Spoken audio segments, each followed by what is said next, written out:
Live from the Talking Joe Studios, it's Talking Joe.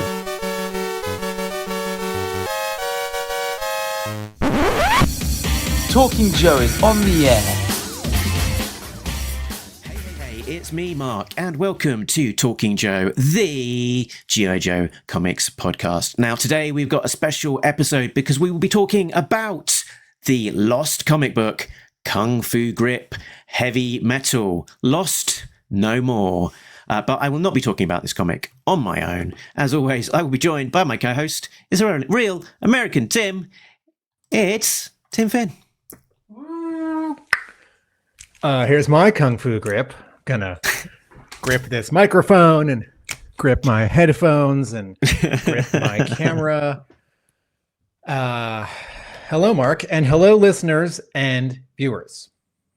Very good. Now, Tim, let's put this back on the screen.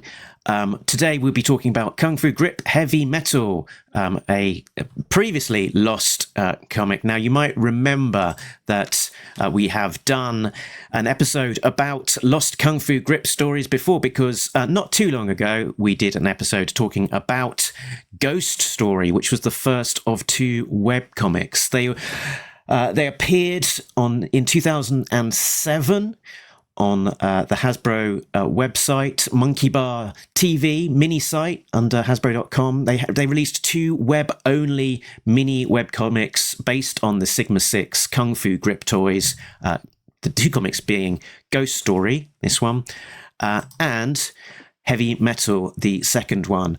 They were only available online via a Flash player. So previously, nobody thought to sort of take screenshots and capture it all. So basically, when the Flash player disappeared from the website, so did the comics, and they were believed just lost to the winds of time. But thanks to some excellent detective work from Talking Joe Facebook group member Ed Mundy, we can announce that the Heavy Metal comic has also been found. So long believed lost, not seen in many years. Well done, Ed, for tracking this down. Before, just, up until very recently, the only thing that existed for this was a teeny tiny thumbnail image of the cover and some brief notes on what the remembrances of what the comic contained.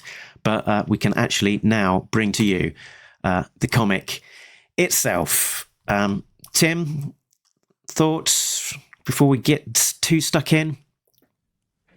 I very much appreciate these efforts to find something that has been thought to be lost. And I have a couple movie theaters near where I live that will play old movies, and they will play old movies on film, on 35 millimeter film, not just DLP, modern digital projection. And I've been aware since high school that film degrades over time, right? It fades, it can catch mold and vinegar syndrome, and you have to keep it. You have to store it properly, right? You have to keep it away from humidity and light. And the same goes for paper, for memos and artwork, paintings. Maybe you have a box in your home or apartment, like a board game, or maybe it's just a board game, and it's been facing the window for a year or 10, and the front of it that faces the window is faded or bleached, and you look on the side and you can still read what it says, like, oh, Monopoly, right?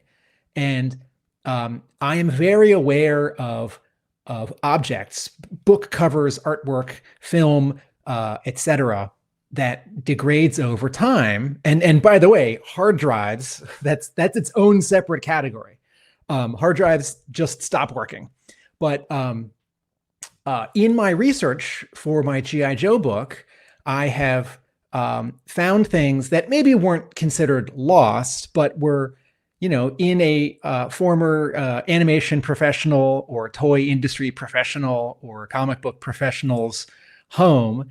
And wasn't readily available, hadn't been scanned and put online, isn't on YouTube. And whether it's footage like an old TV commercial or artwork, when it has been found and rescued, when it can be shared, I'm so excited and grateful. And it's two things here. It's sort of securing and presenting, and also saving or restoring or protecting. And Ed Mundy and also Mark, because you did the investigative work on the previous Lost Kung Fu Grip G.I. Joe online only story.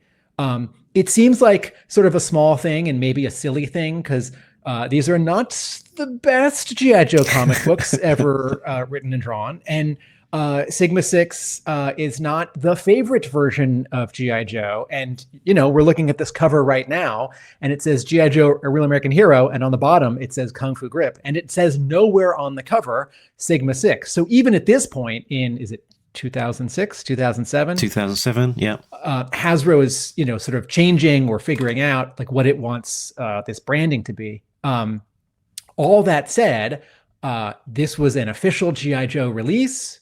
There was a time when people could see it, and for free. And I very much appreciate that we can see it again. And since Mark and I are always on the lookout for G.I. Joe comics to talk about, if we've got a week where there isn't something regularly scheduled, and we can find something a little obscure, or something like this quite obscure, I'm very excited. Very good. So let's talk about where this comic book came from. It was brought to us by the same team as the first of these two issues. So script by Andrew Dabb, who not only brought us the first Kung Fu Grip story, Ghost story, but also the Sigma 6 cartoon from Devil's Due. The Sigma 6 comic book from Devil's Due. The Sigma 6 comic book from Devil's Due, thank you. Art is by Joe Abraham, and he is an American comic book illustrator. He's best known for his work as the artist on the comic Hero Squared, published by Boom Studios, and also worked on comics for Warhammer 40,000 and Cthulhu universes. Wait, let's go. Hero Squared, that was written by J.M. DeMatteis and Keith Giffen, and that was them doing a creator-owned superhero book at a smaller publisher that wasn't Marvel or DC, sort of in the vein of their funny Justice League International. Okay. Joe Abraham, artist of this. All right. Please continue, Mark. Yeah. Who would imagine sort of a big team from the 80s doing a superhero project at Boom? Brought colors by Robbie Ruffolo, letters by Brian J. Cowley, graphic design Sean K. Dove, also of Devil's Due, edited by Brian Torney, cover pencils, let's click to the cover, by Ryan Odagwa, with colours by Sunder Raj. Sunder Raj also did colours for America's Elite, the first couple of issues. Stories and direction by Hasbro's Neal Hoffman and Aaron Archer. So I think basically identical credits to the previous Ghost story books. Imagine that they were created very much at the same sort of time. Should we get into the book, and then we can have a flick through and then talk about where some of these designs and characters are coming from? Maybe once we've had a look through. So. We do have a preamble, so maybe I'll turn on my echo and we can have an intro voiceover. What do you think? Should we talk about the cover? Oh yeah, we do that, don't we? Let's take a look at the cover. Singular. This is a very small cover gallery. Mm-hmm.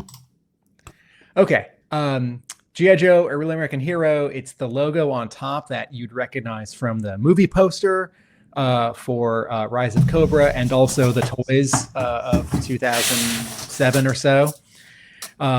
Snake Eye, top quarter of the cover is white and a light blue with sort of a burst. There's no physical background. It's just this color gradient. Snake Eyes is in an exosuit from Exo Squad. I mean, what's the thing from G.I. Joe from 93? A power suit? Well, to be, it looks very much like those exosuits that they had in various points in the G.I. Joe line. This one is very much leaning into, and by leaning into, I mean just using and promoting and making an advert for the G.I. Joe Metal Mayhem suits that was part of the Sigma 6 line. And I think Sigma 6 was weird because it had two versions. Basically, they had a little dinky version, and then they also had a bigger version as well. So we should be specific. The small version is like a 2-inch line, and then the bigger version was 8 inches. I lost this trivia question at Assembly Required just a week ago. And I was just having to double check myself. This Metal Mayhem suit was in the larger 8-inch commando scale. So this one was, fairly sizable, exoskeleton suits. Put in mind, Aliens, Ripley, the Ends, Powerlifter. Not a million miles away. I think we can guess that this is the largest Sigma 6 toy because maybe the 8-inch line did not have vehicles. That's 2-inch line, or maybe it was 2.5 inches. I don't remember. Was so that they could do vehicles. Notice here how the left hand of the Metal Mayhem has a prop piece of metal that it has squeezed, that it has gripped in its Kung Fu grip. Okay. So can you click back to the, okay. So on the cover, Snake Eyes is in this exosuit. He is standing in it, and it's sort of, wrapped around him. He's so strapped into it. His arms and fists are up and forward, and so are the exosuits. It's sort of a gray-green. It's got two big, dark gray fists. It is punching a couple Cobra bats, which don't look anything like the 1986 or the 1990 bats from the Real American Hero line. They look sort of like Hordak's silver metal robots from He-Man and She-Ra, except much slimmer. They're just light gray, and they have red Cobra symbols on them. They look an awful lot like the Ninja Bat from the 2005 Sigma 6 line, to be very specific. Yes, they actually look like. This is what they are. I'm sort of describing this because I think for most people, Sigma 6 is not at all their sort of touch point for G.I. Joe. So when you say Cobra Bats, they just sort of look like gray silver stormtroopers from Star Wars. So Snake Eyes is sort of punching 1, 2, 3, 4 of these away. And then on the bottom left, Cobra Commander is also sort of reacting and sort of turning away, and both of his arms are up. And this is a fun costume for him that has a little bit of red on his helmet. It manages to both combine hooded Cobra Commander and masked Cobra Commander because he has elements of both. And then he has a red cape, and he's saying, "My bats are nothing against the G.I. Joe's Kung Fu grip." And then on the bottom left is a big "Collect them all" yellow block font with the Kung Fu grip logo and insignia, Kung Fu grip in red letters with a fist, a human fist coming at you with some white stars and a yellow burst. And I have to say, I know I talked a lot about Kung Fu grip when we did our previous episode on this Sigma 6 Lost comic. Just a one-sentence refresher. In the 60s, G.I. Joe action figures. I'm holding my hand up to my camera. The hands were posed a certain way. And then in the 70s, the hands were redone with a different plastic. And the idea was that they could hold on to things. It wasn't really about martial arts or punching. It was about holding things. The word grip is central here. But in the advertising and in the popular culture, it just becomes about sort of battle and attack. And I just want to point out on this cover, Snake Eyes is punching. He's not holding anything. He's not holding on to anything. He's not gripping anything. And that's okay.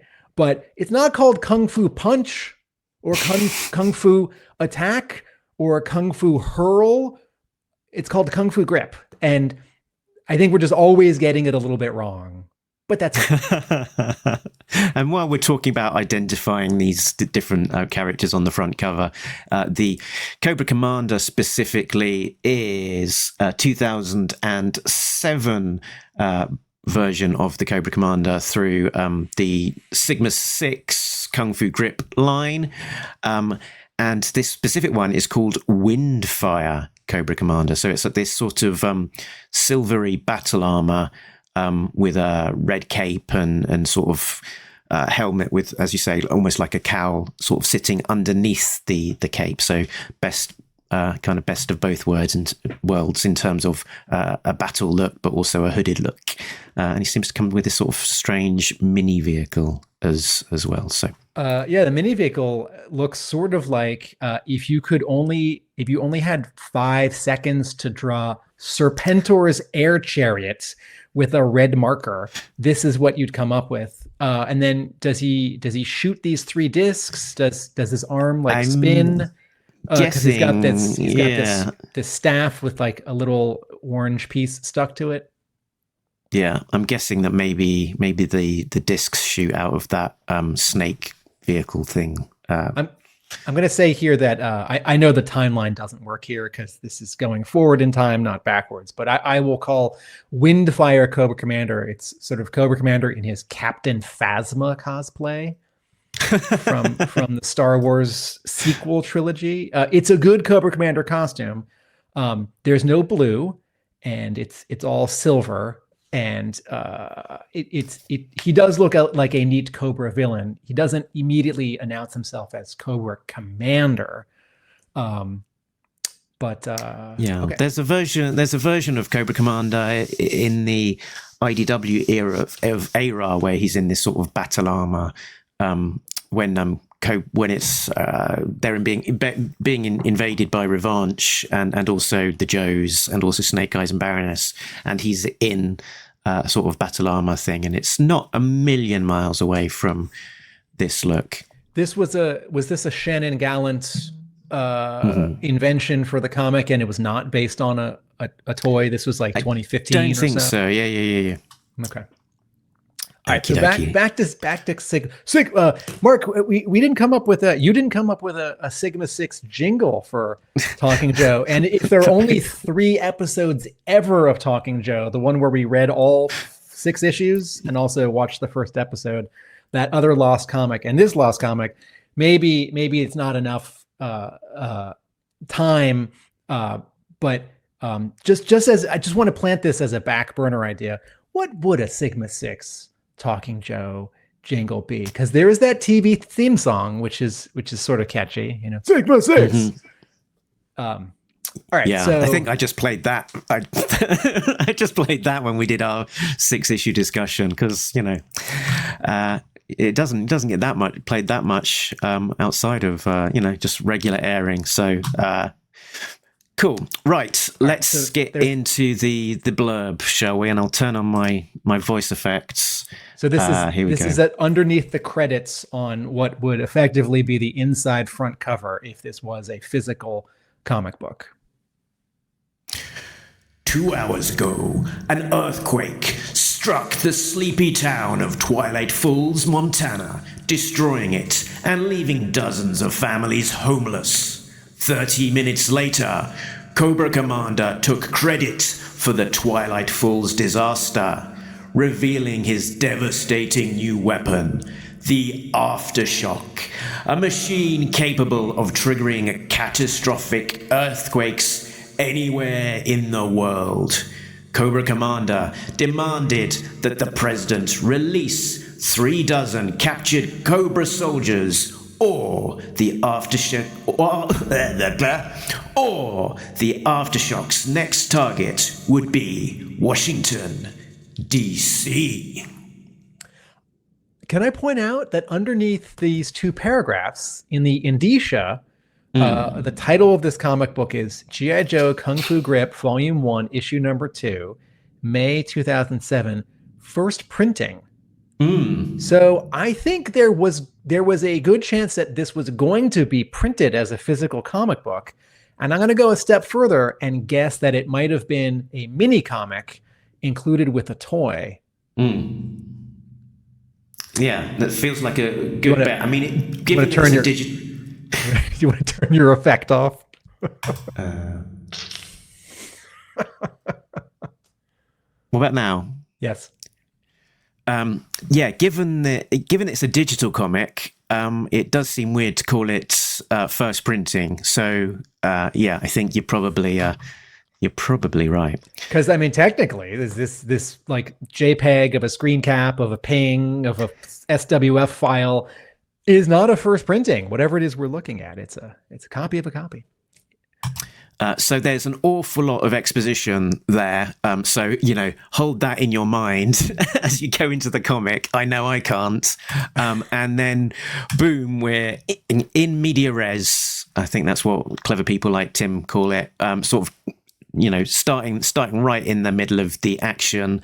And we've got a countdown in this comic that continues as a sort of a storytelling technique through the issue in little grey boxes surrounded by green. We've got a ticking countdown. Here we are. Cobra Commander has done something. So he has what did he say he's going to do? What's the 30 minutes? 30 minutes later. He's going to destroy the Capitol or the White House, or yeah, I've already forgotten. Yeah, just click back one page. Yeah, because it's 30. The 30 minutes that is quoted is 30 minutes. Catastrophic earthquakes anywhere in the world. Okay, catastrophic earthquakes anywhere in the world. Next target would be DC. Okay. So, let's assume that it's 30 minutes till DC is destroyed. Oh, yes, they say that. 20 minutes, 29 minutes until Washington. I don't know that quite lines up with the description that we just heard earlier, but let's go with it. Let's assume we've got a 30-minute countdown to the destruction of DC. All right. So oftentimes when Mark and I talk about comics, we'll start with broad strokes or an overall reaction. This comic is so short, I don't know that we can do that without really getting into the details. The details are kind of the broad strokes of the comic. But I will say, we start with someone who I don't know who it is. When Mark sent me pictures of the toys that he researched are a part of this story, I realized that this is Flint. But I want to point out that the comic book does not identify this character. Snake Eyes, who's in this comic book, doesn't say his name. Cobra Commander, who talks to him and taunts him, doesn't say his name. He doesn't conspicuously name himself, and there's no caption. So that's a note from me, a storytelling note. But also, it doesn't look like any versions of Flint that I would recognize, because his hair is different and his colors are different and his costume is different. And I know that Sigma 6 was a big visual reinvention for a lot of characters. So sure, this can be Flint, but I sort of thought it was like a new character or Spirit or a new character. My other overall reaction to this is that the writer is Andrew Dabb, right?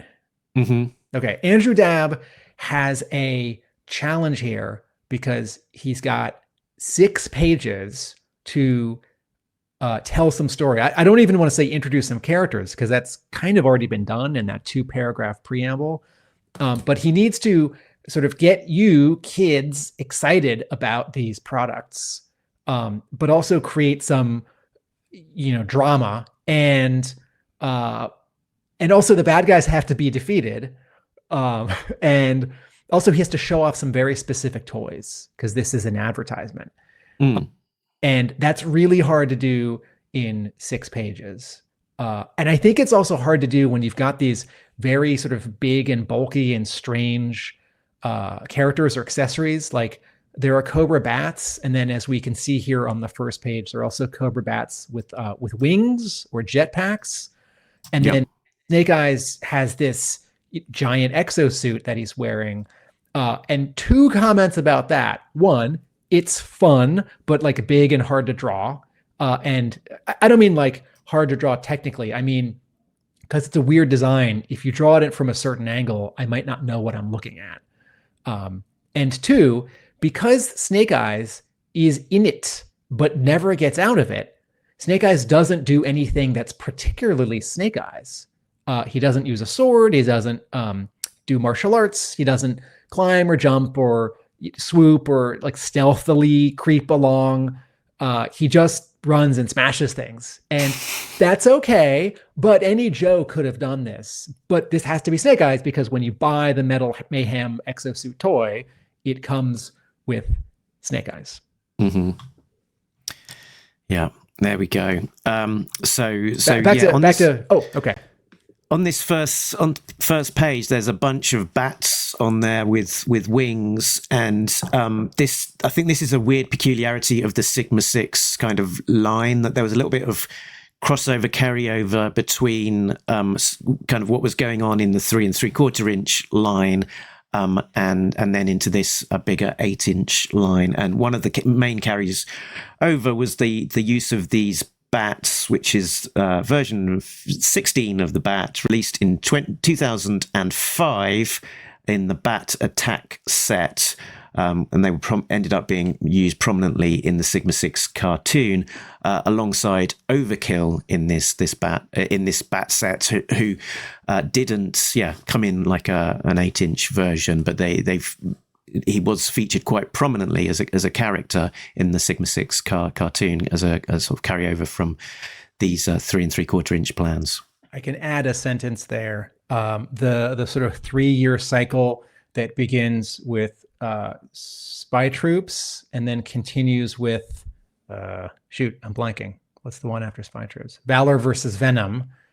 The 3rd year, there was a lot of development done for toys and for animation on Robot Rebellion, and the bats were going to take over, and that was dropped. But some of that did go into the Sigma 6 cartoon, and I think we're seeing it here in this 6-pack.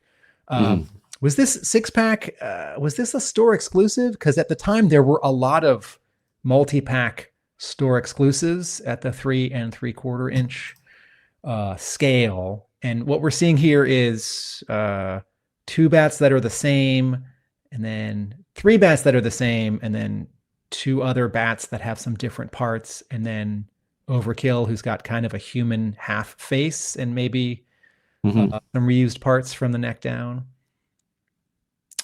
This wasn't. This doesn't appear to be a store exclusive, actually. Yeah. Okay. All right. So back to the first page. Mark, what's happening on the first page? So this guy that we don't know who he is shouting up at Cobra Commander. It's Flint. Surrender, Cobra Commander. Surrender, fool. The snake's pit's defenses could wipe out an army. And you expect me to surrender to one man? Do you really think you can stand against the power of Cobra alone? And he is very much surrounded here. But he's been a bit cocky. Oh, I'm not alone. As we get a page turn and a heroic hero shot reveal of Snake Eyes in the Metal Mayhem suit, sort of charging on, sort of making short work of these bats. Cobra Commander seems to retreat. Snake Eyes, this is very much an action comic, lots of action, not too much cerebral stuff going on here. The countdown is continuing through. He's going a lot slower than you might expect. If we think back to Jinx, the amount of stuff that Jinx could accomplish in a single second, here, we're starting at 29 minutes, flick over a page. Snake Eyes is charging, and he's lost 4 minutes already. So it's 25 minutes, and then turn the page again as he crashes through the wall. 20 minutes. He's taken 10 whole minutes to do just a few paces to smash through that wall. Tim, this is my other broad strokes reaction to this comic, which is that I like the device that there's a countdown from 30 minutes. I don't think minutes was the correct denomination of time, or it should have been like 5 minutes. Like Cobra Commander is threatening in 30 minutes to destroy major world infrastructure with his earthquake machine, and the Joes have found him with 5 minutes to spare. I think this whole comic should take place over 5 minutes. And Mark's comparison there, folks, is from the G.I. Joe Silent Missions Jinx issue number 1 shot that came out in April of 2025 from Skybound. So yes, I was immediately aware of and distracted by, and therefore disappointed by, sort of from one panel to the next. Can you flick back one page? We're on page 2. It takes Snake Eyes 4 minutes to run from pretty near Flint, because at the bottom of page 1, as he says, "Oh, I'm not alone," there's a sound effect above him, which is like TMMM or THMM, like thumb, thumb, thumb, thumb, like the footsteps of Snake Eyes in the Metal Mayhem getting closer and closer. So by cementing these panels to very specific times within this 30-minute countdown, the story is really slowing down the action from one page to the next, from one panel to the next. And I can believe like it would take 4 minutes to trash all these bats if they were putting up a fight, and if there were a couple more pages of Snake Eyes doing fight choreography. But 4 minutes passes over 2/3 of a page, and then can you go forward a page? As you just said, it takes another 5. Wait, sorry, go back. Okay, so at the 25 minutes, he's shooting the door into this Cobra base. By the way, we don't know where this Cobra base is. It's just sort of in the mountains, and there's some, I don't know, a couple trees in the background. All right, so on the bottom of page 2, the caption says 25 minutes, and Snake Eyes is shooting the door. And then you turn the page, and it took 5 minutes for Snake Eyes to get like 10 feet further forward and to smash through a wall. That's funny. And then on the, go for it. He's sort of smashing his way through this corridor. It must be a massive corridor, because it takes him a further 3 minutes to progress down it. And I think he's putting out his arms and sort of smushing some sort of sentry guns that are on the side of the walls as he goes along. And then we're losing another 8 minutes over the course of the next page as he takes out some of these sort of ninja bats. It's a little bit muddy. We're seeing a lot of the same sort of browny, not sort of grey kind of green colours. So there's not a lot of pop apart from the explosions. And then can you go back a page? Okay. So on this third page, on the second panel, Flint is yelling "there," and he's pointing down the hallway. Oh, right. And it's very small, but I think that's Cobra Commander fleeing at the end of the hallway in a doorway, and in taking up sort of half the panel, we're behind Snake Eyes as he's in the Metal Mayhem running, and there's a whole bunch of smoke or dust, and it's sort of not clear to me if it's coming out of like exhaust ports on the back of the exosuit, or if it's sort of being kicked up from Snake Eyes like running, or if he just like stepped through all the debris that fell onto the ground that they smashed through the wall in the previous panel. So this panel, page 3, panel 2, this panel I find confusing for all those reasons. And then on top of it, it sort of looks like Flint is now on top of, he's like riding the top of the exosuit. But I also think maybe he's like standing on the ground and is just cropped with the exosuit in front of him. But if he's on it, I don't know why he did that, because in the previous panel, he's not on it. And the next panel, he's not on it. Although it sort of looks like in the next panel, he just hops down. Oh, I know what's happening. In the next panel, page 3, panel 3, those sentry guns open fire for the first time. And he's in front of the exosuit, and Snake Eyes is sort of shielding him from all these higher up left and right zaps. So that's a nice sort of story beat, but it's hard to read visually because of how cluttered the art gets when anyone is standing in front of the exosuit. And also, I'm sorry, I don't think the color is great for this story. There's a lot of really subtle gradients.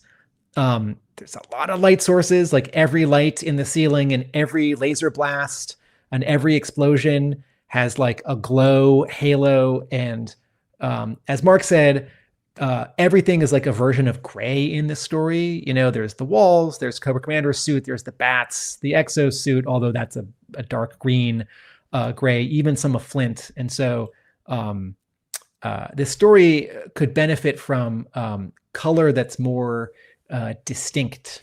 Okay, so on page 4, Mark, you were explaining that we've got another sort of time lag and jump.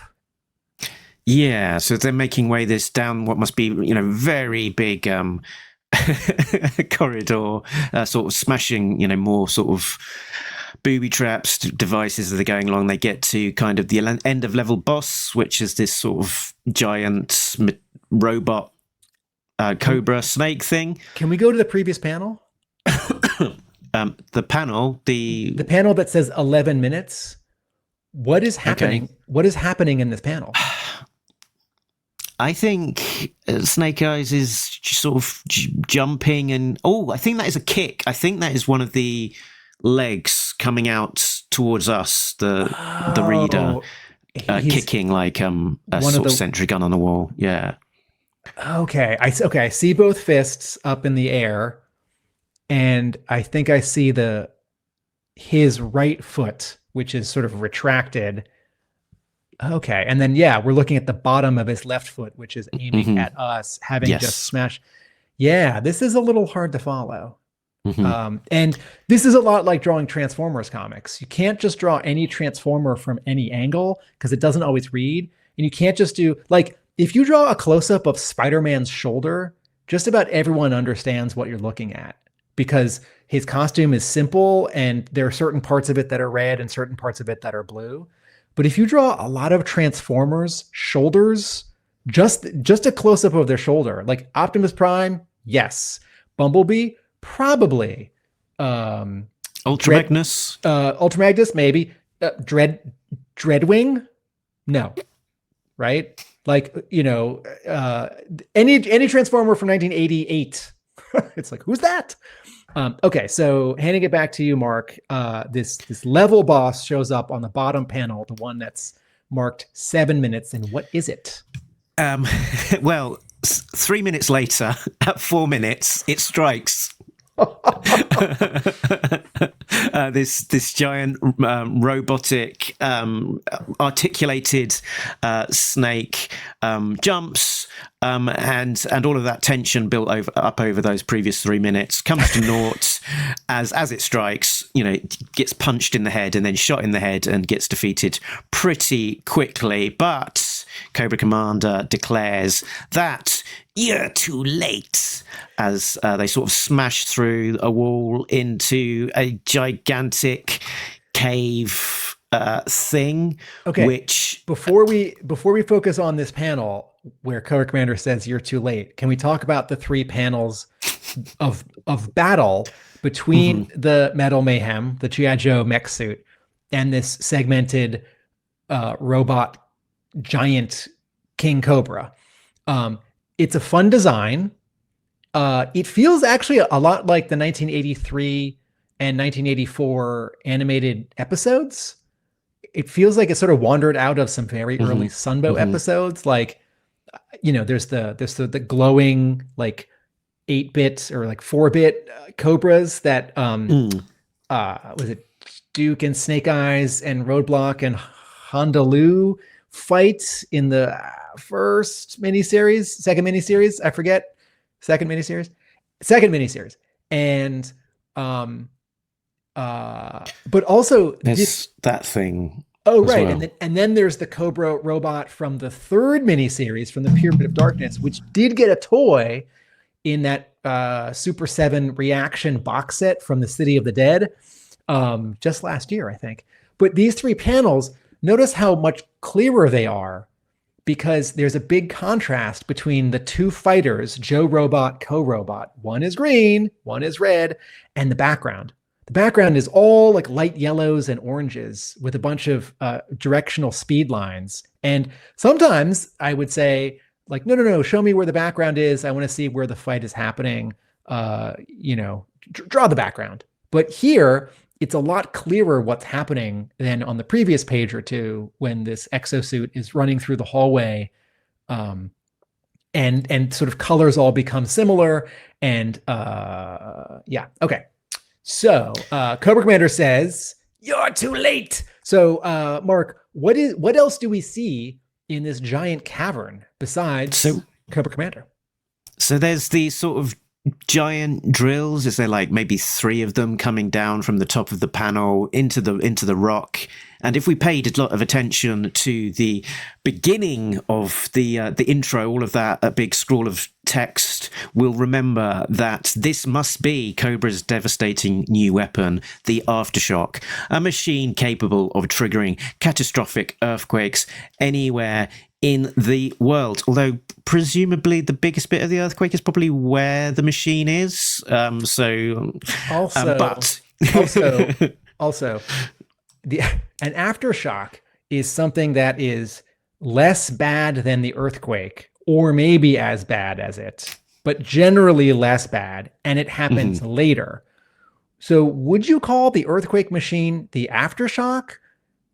I kind of feel like you just call it the earthquake machine because it's sort of like there's already been a toy called the Earthquake. That's right. There's a Cobra construction vehicle from 1991, I think, called the Earthquake. But just in terms of like, it's like it's sort of like after the day after your birthday when someone's like, "Happy day after your birthday," right? Like, I actually don't think this is the best name for this vehicle, for this accessory. Okay, what else are we seeing in this panel, Mark?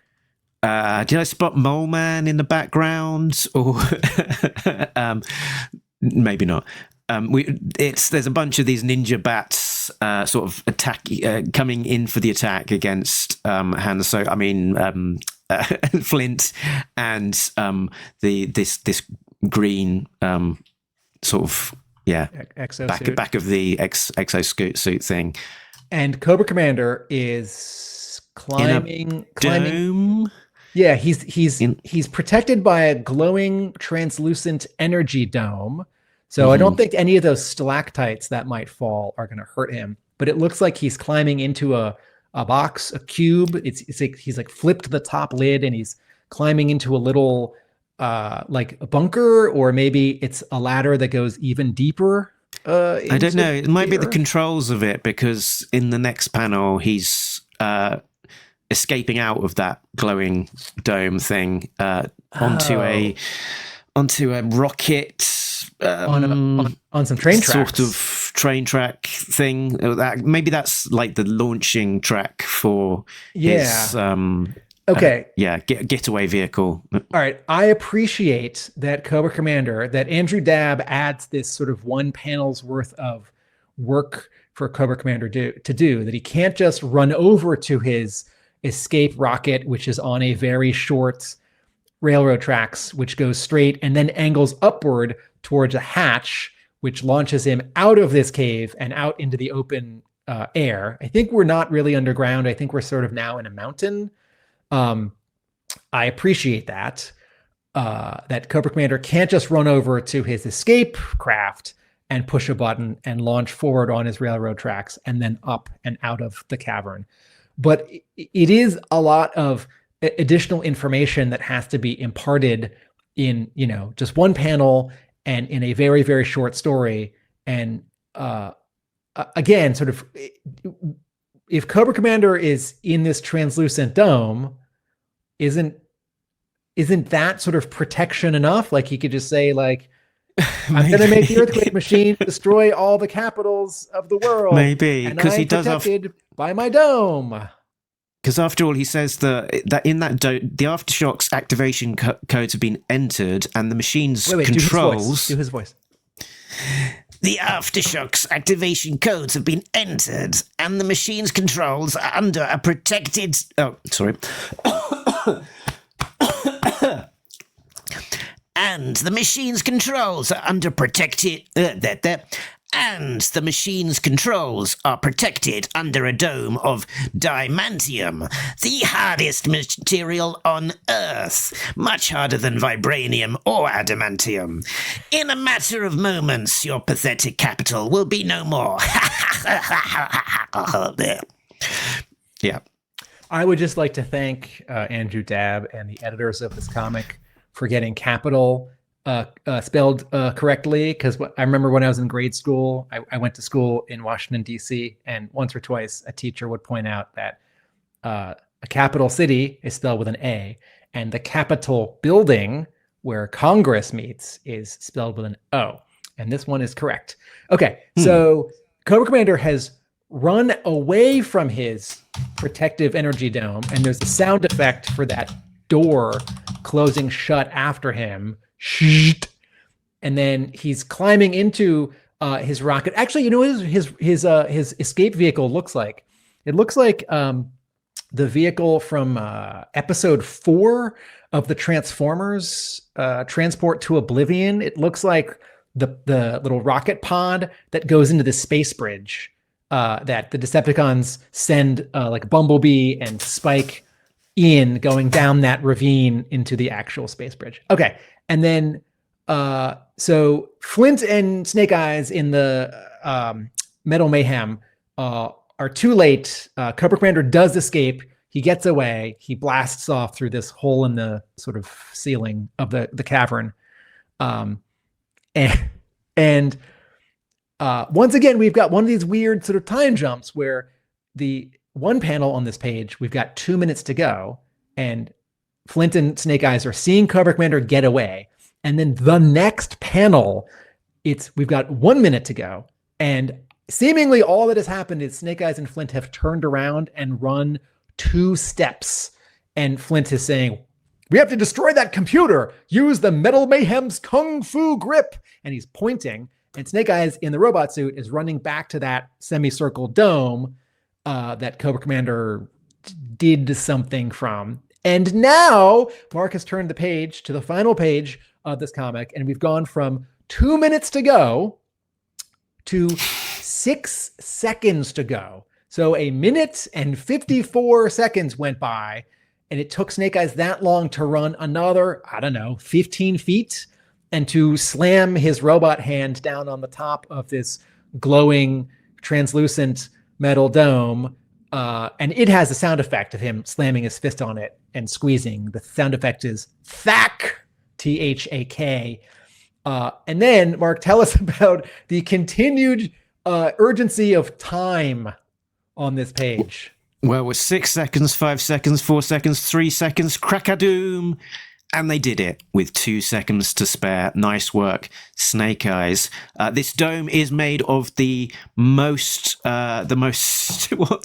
hardest material on Earth, but not as hard as a Kung Fu grip, Metal Mayhem exosuit controlled by, let's not forget, a ninja.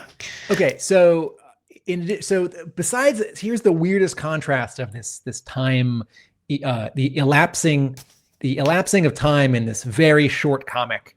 On the previous page to this page, we spent 1.5 minutes plus getting like 10 feet and turning the page. And here, between one panel and the next, we go from 6 to 5 to 4 to 3 seconds. So each second is counted off, and only 3 seconds elapses for Snake Eyes with this giant robot hand to squeeze this glowing dome and to shatter it and to sort of break his fist through it. And again, this page was exciting with this countdown. And I feel like if you just whited out all of the like 30 minutes, 10 minutes, 5 minutes in this whole story and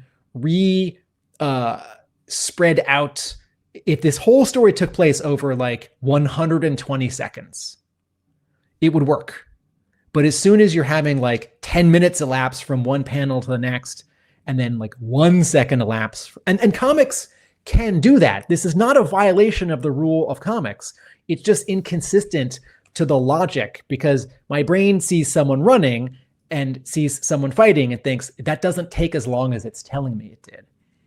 Oh, look, Snake Eyes does get out of the exosuit. I was wrong. Second to last panel, Flint says, oh, and Flint's looking at his watch. Can you zoom in on that? Flint says, we did it. And with 2 seconds to spare. Nice work. Oh, there's no comma after work. Oh, this is direct address, comma, Mark, and comma, and direct address demands commas. So I'm just going to add a comma here. And with 2 seconds to spare, comma, oh, that should be a period. Spare, period. Nice work, comma, Snake Eyes. And I will assume that with Snake Eyes' hands that we don't see because they're cropped, one of them is giving him a thumbs up. I'll just assume that. And then in the final panel, we sort of the camera has now backed up like 40 feet to the other side of the cavern. Flint has his hand behind his head, like he's scratching his head, like he's surveying all the damage. Like, wow. And Snake Eyes is standing next to him, and we see 1, 2, 3, 4, 5, at least 5 trashed. Are these actually ninja bats, or are they just bats, Mark? These are the ninja bat things. These are actually ninja bats. Okay. And we see, right, ninja bat. Thank you. And on the right side of this panel, we see the sort of circular hole in the cavern wall that they smashed through 2 pages ago. And in that distance, we see the sort of silver hallway, the metal hallway where they were running, and part of that robot snake. So we see a red robot segmented snake body. And I do appreciate this as an establishing shot to sort of connect the space of the previous quote level, I mean like video game level, to this one. So then it says the end. And so it's not quite a punchline, but Flint is ending the story for us on a bit of a light note. Like, I actually feel like what the story demands is that this dialogue is, the Metal Mayhem was successful, but Cobra Commander got away for now. The end, as opposed to, and you know what I'm hearing here. Actually, I'm not hearing Flint's voice from the Sunbow episodes. I'm hearing Flint's voice from the Deke episodes, and remind me to use Metal Mayhem more often. Wow, just a very soft, pleasant delivery. Also, it's not called the Metal Mayhem; it's called Metal Mayhem. Okay, Mark, I've described the final panel. Now that we're at the end, how do you... Okay. One story point as well. Yeah. They describe where he says, the Aftershocks activation codes have been activated. The machine's controls are protected under a dome of diamantium. So obviously you'd have to get through the dome.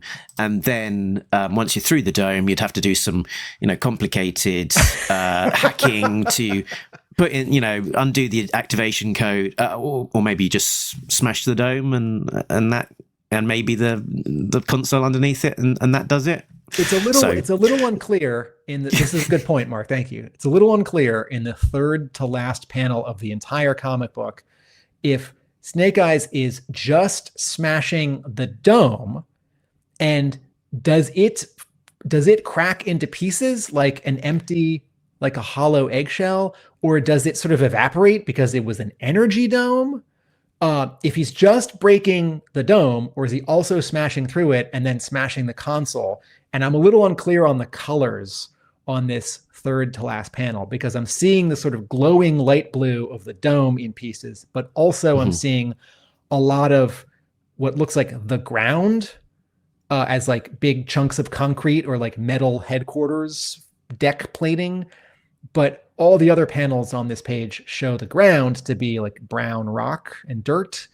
So I'm gonna call the third to last panel here confusing because of maybe a color error, and also, as Mark points out, slightly a missing story point.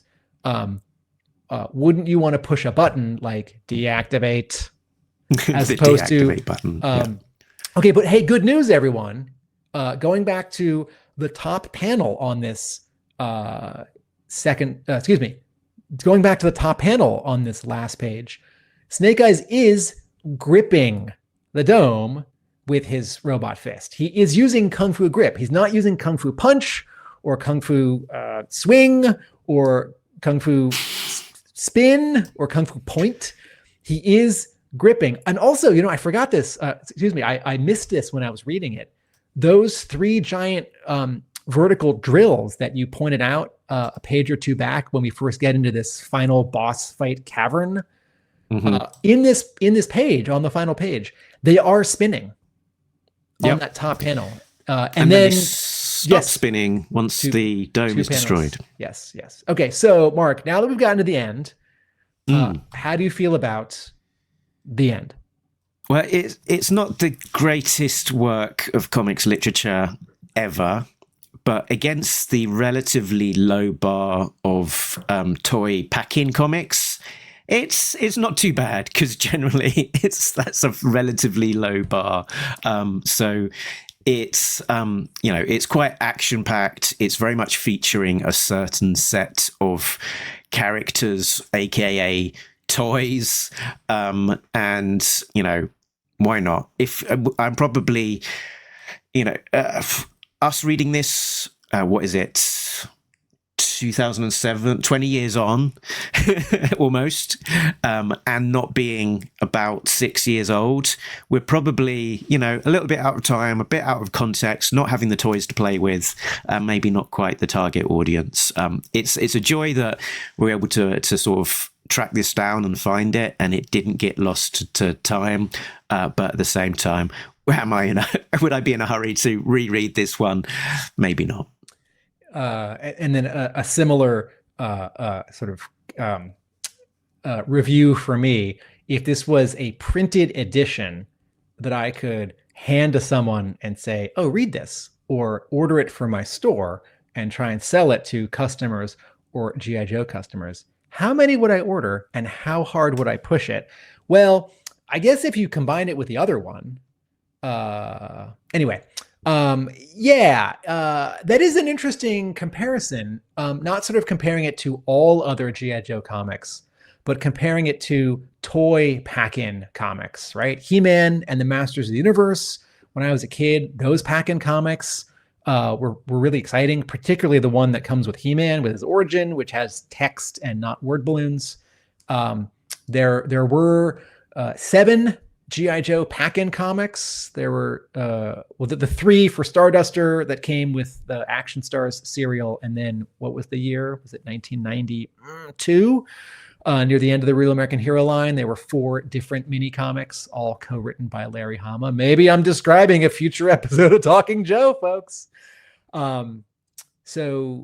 Yes, when you've got a very small space per page and very few pages, it's a tall order to introduce characters, tell a compelling story with some stakes, wrap it up. Maybe it's funny, and also have everything be clear.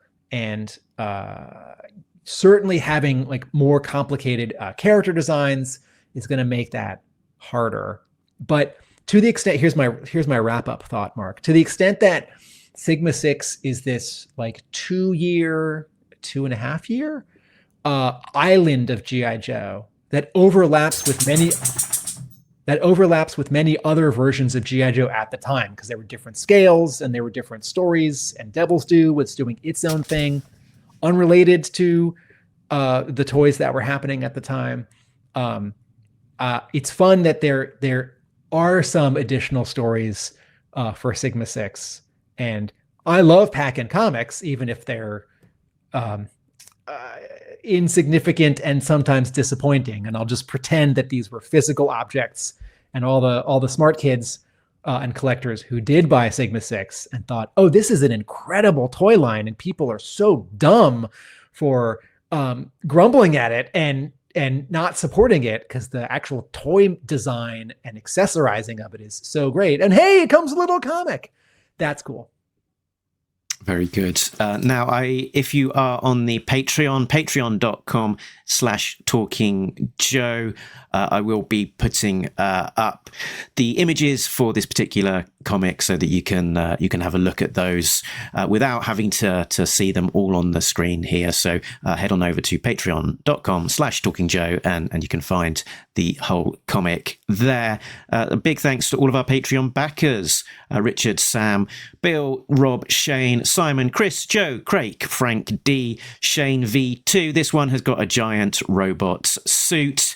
Infinite Entertainment, Patrick, Gary V, and Coldroff. They are getting early access to episodes as well as other exclusives, like seeing all of this comic a little bit before everybody else. But yes, I will put up a post which will be free to access, and you don't have to be a paid Patreon member to read the comic there. And Tim, where can you be found when you are not talking to me about previously lost digital comics from almost 20 years ago? Folks, you can watch smart, funny, and thoughtfully researched video essays on television and film at my YouTube channel, which is at Atomic Abe. I have a brick and mortar comic book store just a few miles outside of Boston, Hub Comics, and I write about G.I. Joe at my blog, arealamericanbook.com. And we post podcasts and video episodes weekly.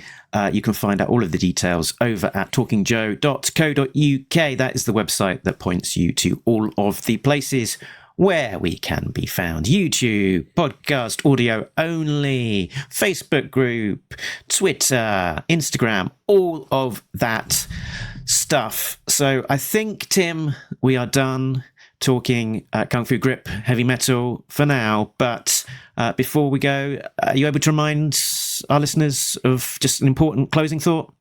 Talking Joe, Talking Joe. How does the Sigma 6 theme go? Well, anyway, nobody beats Talking Joe, an international podcast. Laters.